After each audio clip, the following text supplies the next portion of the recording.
তোমার একটা প্রশ্ন করা হবে, তুমি তো উত্তর দিতে পারো, তা তোমার একটা পুরস্কার দেওয়া হবে, ঠিক আছে? রাজি আছো? আচ্ছা, কোন প্রকার খাবার মানুষ চুরি করে খায়? যা বুঝবার আমি বুঝে গিয়েছি। ভাত ভাত এ কি মগের মুলুক নাকি? এ তো ফেল।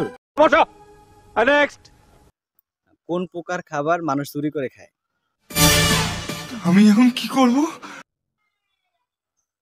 কোন প্রকার খাবার শালিক পোকা শালিক পোকা মানে এটা কোনো কথা? তুমিও ফেল। যতগুলো ছেলে আছে সবগুলো ফেল। বসো। নেক্সট। কোন প্রকার খাবার মানুষ চুরি করে খায়? আমি তো কিছুই বুঝতাম পারতেছি না। অনেক খবর তো আছে, অনেক খবর তো আছে। তোমার কথা শুনে মনে হইতেছে তুমি বিরাট জ্ঞানী মানুষ হয়ে গেছো।